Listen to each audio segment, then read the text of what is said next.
Welcome to the channel PK 2023. Hope everyone has a good time watching our videos. Do not employ a club legend and expect them to park their bias.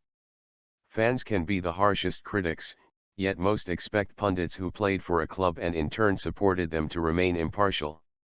What do we want from our football pundits? Insight and authority are the minimum requirements, but this weekend proved that neutrality is no longer required.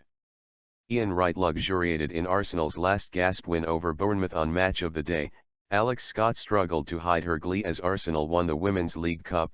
Gary Neville hated Manchester United's implosion against Liverpool.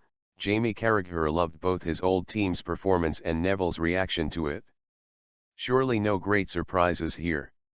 Each of these broadcasters spent the best years of their playing careers with the clubs they were covering, and to demand ultra-competitive sportspeople to turn that tap off once they have retired is unrealistic. Impartiality is a reasonable expectation for commentators and journalists, but there must be plenty who identify with the unashamed drum-banging from some of the current punditry class. If you are going to tap into a legendary player's insight and feel for a club, as the BBC does with Alan Shearer for instance, then it is a double standard to expect them to acknowledge their links sometimes and leave them at the door at others. Criticisms of bias usually forget that a club's harshest critics are often the people who love it the most.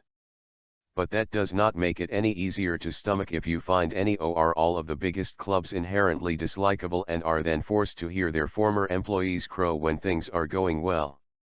Instinctively it feels incorrect to hear anyone in a commentary or studio arguing role to refer to a team as we, which is thankfully avoided most of the time. Occasionally it does feel as if some pundits are compromised by their personal relationships with the sport's protagonists.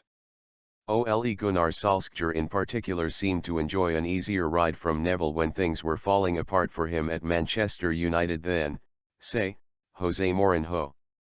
However you feel about the death of neutrality appears to be no going back. The best we can probably hope for is an equal spread of voices from each club and objectivity. At one point there was a perceived Liverpool cabal within football broadcasting, now it can feel like wall-to-wall Manchester United, especially during their periods of crisis. Keane, Paul Scholes, and Neville held a weekly Glummest Face competition last season and took turns to say the most wounded thing about just how far standards had slipped. Micah Richards redresses the balance necessarily, his ubiquity and overdue recognition that Manchester City have dominated domestic football for the past 5 years. Nedum Onyoha, who played 95 times for City, deserves more exposure. Shearer may need some reinforcements if Newcastle's climb continues. Chelsea, arguably, remain underserved. Whatever your view on the state of modern football broadcasting, it is undeniably fun to witness friendly needle between frenemies like Carragher and Neville, who had a camera trained on them at Anfield on Sunday. In the hours after the game it was clips like the one above from that which were appearing most frequently on my social media feeds, more than any of the goals. This, you sense, is the reason why in many cases impartiality seems like it has been left at the door. In the hyper-partisan shouting match of modern online discourse, if you can't beat them, join them. Where do you stand? Thank you for watching our video. Please subscribe channel, comment and sharing our videos.